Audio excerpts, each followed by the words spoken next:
ঠিক কিনা? কিন্তু ভাইরা আমার চিন্তা করতে পারেন যে কতটা গভীর ষড়যন্ত্রের ভিতরে তার সামনে আগাচ্ছে। আজকে আলেম ওলামাদের গায়ে হাত দিচ্ছে, মুসলমানদের গায়ে হাত দিচ্ছে। আজকে এই শহীদদের রক্ত রঞ্জিত এই ভূমির উপরে তারা কলঙ্কের ছাপ তারা লুটাই দিয়ে দিচ্ছে।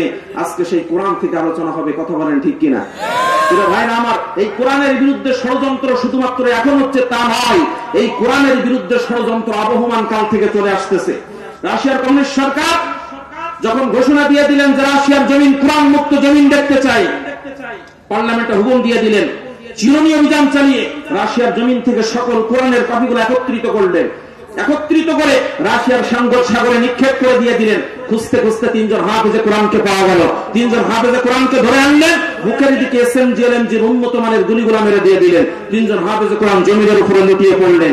3 জন হাফেজে কোরআন জমিনের উপরে লুটিয়ে পড়লেন। যখন রাশিয়ার কমিউনিস্ট সরকারের গোয়েন্দা বিভাগের নিয়োজিত প্রত্যেকটা সদস্য লাল মদ এবং নীল মদ নারী রক্তকে নিয়ে আনন্দ উল্লাস শুরু করলেন, তখন আনন্দ উল্লাস শুরু করলেন যখন আল্লাহু আকবার বলে জমিনের উপরে 3 জন হাফেজে কোরআন দাঁড়িয়ে পড়লেন, তখন আল্লাহু আকবার বলেন।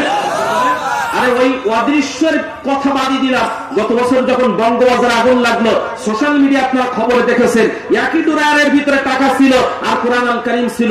টাকাগুলা পুরো ছাই হয়েছে, কিন্তু কোরআনের একটা পৃষ্ঠায় আঁচ লাগে নাই। আল্লাহ যেখানে বলেছেন ইন্না নাহনু নাযালনা যিকরা ওয়া ইন্না লাহু লাহাফিজুন, কোরআন নাযিল করেছি আমি, এর হেফাজতের দায়িত্ব আমি আল্লাহ পাক রব্বুল আলামিন। সেখান থেকে রাম এবং বামগুলো উঠে পড়ে গেছে। আল্লাহর জমিন থেকে কোরআনকে নিস্তব্ধ করে দেওয়া যাবে না, বরং এই কোরআন যাদের সিনার ভিতরে রয়েছে এই আলেমদেরকে মিথ্যা মামলা এবং হামলা দিয়ে জেলের ভিতরে ঢুকিয়ে দাও। এজন্য 40টা বছর পর্যন্ত যিনি আল্লাহর জমিনে কোরআনের দাওয়াত দিয়েছেন, সেই আল্লাহকে 13 বছর পর্যন্ত জেলের ভিতরে তাদেরকে পড়ে শাহাদাত বরণ করিয়েছে, কথা বলেন ঠিক কিনা? আজকে বৈধ স্ত্রীকে আজকে রিসোর্টে নিয়ে যাওয়ার পরও এমন একজন সিংহের মতো গর্জনধারী এমন একজন আল্লাহকে বছরের পর বছর মিথ্যা মামলা দিয়া ধর্ষণের মামলা দিয়ে জেলের ভিতরে আটকে রেখেছে, কথা বলেন ঠিক কিনা? আজকে ষড়যন্ত্র কতটা কঠিন হয়ে গিয়েছে কোরআনের বিরুদ্ধে। আপনি আমি আছি শুধুমাত্র তুই এই দল করিস, তুই ওই দল করিস, তুই আমার পক্ষের না, এইভাবে কাদা ছেঁড়াছড়ি করতে করতে মাঝখান থেকে ওই ইহুদি এবং বেঈমান গুলা আমাদের মাথায় কাঁঠাল ভেঙে খেয়ে যাচ্ছে, আমাদের সেদিকে হুঁশ নাই, কথা বলেন ঠিক কিনা? প্রিয় ভাইরা আমার, আমি কথা আর দীর্ঘায়ী করতে চাই না, ভূমিকায় অনেক কথা বলে নিলাম। চলেন সরাসরি আলোচনার দিকে চলে যাই। কোরআন থেকে হাদিস থেকে আলোচনা হবে, কারোর পক্ষেও নাই কারোর বিপক্ষেও নাই, রাগ করার কোনো সুযোগ নাই, কথা বলেন ঠিক কিনা? আসেন সরাসরি আলোচনার দিকে চলে যাই। সকলে আমার সঙ্গে বলেন আউযু বিল্লাহি মিনাশ শাইতানির রাজীম। বিসমিল্লাহির রাহমানির রাহিম।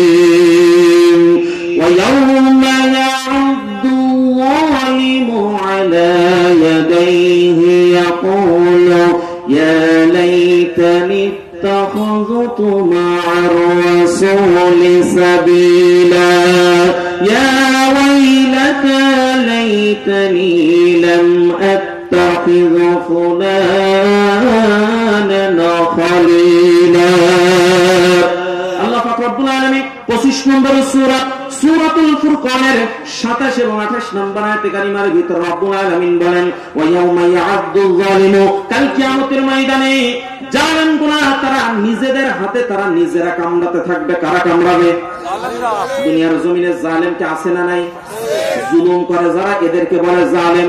দুনিয়ার জমিনে জালেম আছে না নাই? সবাইকে বলতে হবে আছে না নাই? পেছনের ভাইরা একটু কথা বলবেন। আপনারা কি ঘুমাই গেলেন নাকি? কে আছেন? আপনারা আছেন? তাহলে সামনের মানুষগুলো আপনারা স্টপ থাকবেন, পেছনের ভাইরা বলবেন কাল কিয়ামতের ময়দানে নিজেদের হাত নিজেরা কামড়াবে। কারা? পেছনের ভাইরা বলেন কারা? আচ্ছা সবাই মিলে একসাথে বলেন কারা? দুনিয়ার জমিনে জুলুম করবে যারা এদেরকে বলে জালেম। কাল কিয়ামতের ময়দানে এই জালেমগুলো নিজেদের হাত তারা নিজেরা কামড়াবে আর আফসোস করে করে বলতে থাকবে হায় আফসোস, কেন রাসূলের দেখানো পথে চললাম না। ইয়া ওয়াইলাতা লাইতানি লাম আত্তাখিয ফুলানান খলিলা, দুনিয়ার জমিনে কেন অমুককে বন্ধু বানালাম। দুনিয়ার জমিনে যদি অমুককে বন্ধু না বানাতাম আজকে আমাদেরকে জাহান্নামী হওয়া লাগতো। প্রিয় ভাইরা আমার, এই 25 নম্বর সূরা সূরাতুল ফুরকানের 27 এবং 28 নম্বর আয়াতে কারিমার শাব্দিক অনুবাদ হচ্ছে এটা। আসেন শানে নুজুলটা একটু জেনে নেই। যদি আয়াতে কারিমার শানে নুজুল না জানা হয় তাহলে আয়াতের বিস্তারিত আলোচনা বোঝা যায় না। তাফসীরে মাসারি আল্লামা কাজী সানাউল্লাহ পানিপতি রাহমাতুল্লাহ আলাইহি তাফসীর লিখতে যে তিনি বিশদভাবে আলোচনা করতেছেন, আমি সংক্ষিপ্ত পরিসরে আপনাদের বোঝানোর জন্য বলছি। আল্লামা কাজী সানাউল্লাহ পানিপতি রাহমাতুল্লাহ আলাইহি তাফসীর লিখতে যে তিনি বলেন, মক্কার একজন সম্ভ্রান্ত পরিবারের ছেলে যার নাম তাফসীরের ভিতরে আসছে উকবা ইবনে আবি মুইত। উকবা ইবনে আবি মুইত মনে মনে ভাবলেন টাকা পয়সা অর্থ সম্পদ কম নাই, কিন্তু যশ খ্যাতি নাই। যশ খ্যাতি বৃদ্ধির জন্য আমার এই মক্কার প্রভাব বিস্তারের জন্য এই মক্কার ধনাঢ্য পরিবারের এবং সম্মানীয় শ্রেণীর কিছু মানুষদেরকে আমার বাড়িতে আমি দাওয়াত দিতে চাই, ইনভাইট করতে চাই। দেখবেন এলাকার ভিতরে কিছু কিছু নেতা আছে, উঠতি বয়সী নেতা, এরা যখন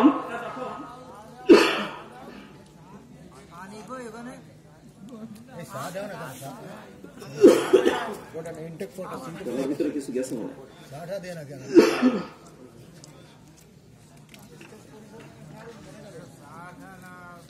আমার ভাইরা একটু ডিস্টার্ব হচ্ছে মনে হয়, গলার ভিতরে কিছু চলে গেছে, এজন্য কাশি লাগতেছে। প্রিয় ভাইরা, উকবা ইবনে আবি মুইত মনে মনে ভাবলেন যে টাকা পয়সা অর্থ সম্পদ কম নাই, কিন্তু এই মক্কা নগরীতে আমার যশ খ্যাতি নাই। যশ খ্যাতি বৃদ্ধির জন্য এই মক্কার কিছু কিছু সম্মানীয় শ্রেণীর মানুষদেরকে আমার বাড়িতে দাওয়াত দিতে চাই। দাওয়াত দেওয়ার নিয়তে তিনি দাওয়াতের একটা লিস্ট করলেন, দাওয়াত দিয়ে দিলেন। দাওয়াতের একেবারে প্রধান অতিথির নাম দিলেন, দাওয়াত দিলেন আপনার আমার নবী রাহমাতুল লিল আলামিন নবী জনাব মুহাম্মদ রাসূলুল্লাহ সাল্লাল্লাহু আলাইহি সাল্লামকে দাওয়াত দেওয়া হলো। আল্লাহর নবী উকবা ইবনে আবি মুইতের বাড়িতে খানা খেতে চলে আসলেন। প্রিয় ভাইরা আমার, আল্লাহর নবীর বাড়িতে উকবা ইবনে আবি মুইত যখন খানা খেতে চলে আসলেন, আল্লাহর নবীর সামনে যখন খানা পরিবেশন করা হলো, আল্লাহর নবী উকবা ইবনে আবি মুইতকে ডাক দিয়ে বললেন, ও উকবা ইবনে আবি মুইত রে, শুনে নাও, আমি মুসলমানদের নেতা, আমি কোনদিন কোন বেধর্মীর বাড়িতে খাদ্য খাবার গ্রহণ করতে পারি না। আজ আমরা সেই নবীর উম্মত দাবি করি, আগামী পরশুদিন থেকে হোটেলের দরজা একটাও বন্ধ হবে। খাবে কারা?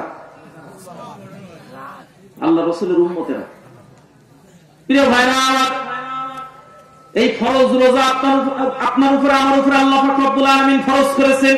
ইয়া আইয়ুহাল্লাযীনা আমানু কুতিবা আলাইকুমুস সিয়াম কামা কুতিবা আলাল্লাযীনা মিন ক্বাবলিকুম লাআল্লাকুম তাত্তাকুন। আল্লাহ পাক রব্বুল আলামিন বলেন, এই রমজানুল মুবারকের রোজা তোমাদের উপরে ফরজ করা হয়েছে। এই ফরজ কিন্তু পূর্ববর্তী নবীদের উপরে ফরজ করা হয়েছিল, যাতে তোমরা লাআল্লাকুম তাত্তাকুন, তোমরা মুত্তাকি হতে পারো। মুত্তাকি হওয়ার জন্য আল্লাহ রোজা দিলেন, কিন্তু এই মুত্তাকি একেবারে পাক্কা মুত্তাকি এক শ্রেণীর মানুষ হবে। তাই এতটা বুদ্ধিমান হয়েছে, বলে যে শুরু থেকে শেষ পর্যন্ত ছিলাম, তার মানে প্রথম রোজাটা থাকবে আর শেষের রোজাটা থাকবে, আর একেবারে ঈদের ময়দানের সামনের কাতারে নামাজ পড়বে। আছে না নাই? আছে, আপনাদের এলাকা আছে? প্রিয় ভাই আমার, উম্মতে মুহাম্মাদিও দাবি করবেন আমার রমজানের রোজা থাকবে না, শোরের মতো শরীর গেলবেন রমজান মাসে, প্রকৃতপক্ষে আপনি ইমানদার হতে পারবেন? উকবা ইবনে আবি মুইতের বাড়িতে যখন আল্লাহর নবী ডাক দিয়ে বললেন যে উকবা ইবনে আবি মুইত, আমি মুসলমানদের নেতা, মুসলমানদের নবী, আমি কোনদিন কোন বেধর্মীর বাড়িতে খাদ্য খাবার গ্রহণ করতে পারি না। উকবা ইবনে আবি মুইত মনে মনে ভাবলেন, আল্লাহর নবী এখন যদি আমার বাড়িতে খাদ্য খাবার গ্রহণ না করে চলে যায়, আমার পেশরি সম্পর্ক হয়ে যাবে, মান সম্মান নষ্ট হয়ে যাবে। ইয়া রাসূলুল্লাহ, ইয়া হাবিবাল্লাহ, কি করতে হবে শুধু তাই বলেন, যে কোনো কিছুর বিনিময়ে আমার বাড়িতে আপনাকে খাদ্য খাবার গ্রহণ করতে হবে। আল্লাহর নবী উকবা ইবনে আবি মুইতকে ডাক দিয়ে বললেন, ও উকবা ইবনে আবি মুইত রে, তুমি শুনে নাও, তুমি যদি এখনই আমার হাতে হাত রেখে কালিমা পড়ে মুসলমান হয়ে যাও, তাহলে আমি কথা দিচ্ছি আমি তোমার বাড়িতে খাদ্য খাবার গ্রহণ করব। উকবা ইবনে আবি মুইত কাল বিলম্ব করলেন না, আল্লাহর নবীর হাতে হাত রেখে সঙ্গে সঙ্গে কালিমা পড়ে মুসলমান হয়ে গেলেন। এই যে মুসলমান হয়ে গেলেন, মুসলমান হওয়ার এই ঘটনাটা ওই মজলিসে যত সম্মানীয় মানুষরা ছিলেন মুহূর্তের ভিতরে মক্কার গলিতে গলিতে ফ্ল্যাশ হয়ে গেছে, মুহূর্তের ভিতরে ভাইরাল হয়েছে। আমার যুবক ভাইরা বুঝবে এখন এই খেলার যুগ, এই যে মোবাইলের ভিতরে টিকটক, ফেসবুক, তারপরে বিভিন্ন ধরনের যে সোশ্যাল মিডিয়া, এর ভিতরে একটু নাচানাচি গাওয়াগাবি করে একবার যদি ভাইরাল হয়ে যেতে পারে তাহলে তার ফ্যান ফলোয়ারের অভাব নাই। এই মোবাইলের ভিতরে বসে বসে টাকা ইনকাম করার সুযোগ আছে না নাই? ভাইরাল আমার যুবকরা বুঝবে ভালো, মুহূর্তের ভিতরে ভাইরাল হয়ে গেছে। উকবা ইবনে আবি মুঈত বাপদাদার ধর্মের মুখে লাথি মেরে কালিমা পড়ে মুসলমান হয়েছে। সম্মানিত ভাইরা আমার, এই যে কালিমা পড়ার ঘটনাটা মক্কার অলিতে গলিতে যখন খবর পৌঁছে গেল, উকবা ইবনে আবি মুঈতের একেবারে কাছের বন্ধুর নাম ছিল উবাই ইবনে খালফ, ইসলামের কঠোর দুশমন। উবাই ইবনে খালফের কানের ভিতরে যখন খবর পৌঁছে গেল, উবাই ইবনে খালফ কান বিলম্ব করলেন না, ছুটতে ছুটতে তার বন্ধুর বাড়িতে চলে আসলেন। কিরে উকবা ইবনে আবি মুঈত রে, শুনলাম নাকি বাপদাদার ধর্মের মুখে লাথি মেরে কালিমা পড়ে মুসলমান হইছো। বলল হ্যাঁ হ্যাঁ হ্যাঁ, ওই সময় যদি মুহাম্মাদের কথায় রাজি না হতাম, মুহাম্মদ আমার বাড়িতে খানা গ্রহণ করতো না, আমার মান সম্মান নষ্ট হয়ে যেত, বাধ্য হয়ে কালিমা পড়ে মুসলমান হয়েছি। উবাই ইবনে খালফ ডাক দিয়া বললেন, হাতের ভিতরে যে তরবারি দেখতেছো, এই তরবারি দিয়া এখনই তোমার দেহ থেকে মুন্ডু নামায় দেওয়া হবে যদি তুমি তোমার বাপদাদার ধর্মের দিকে ফিরে না আসো। নিজের জান বাঁচানোর তাগিদে বলল, ঠিক আছে বন্ধু, আমি আমার পূর্বের ধর্মে স্থানান্তর করলাম, মুহাম্মাদের ধর্ম ছেড়ে দিয়ে দিলাম, মুহাম্মাদের ধর্ম ছেড়ে দিয়ে দিলাম। বলল, মুখের কথা বিশ্বাস করি না, প্রমাণ দিতে হবে। কি প্রমাণ চাও?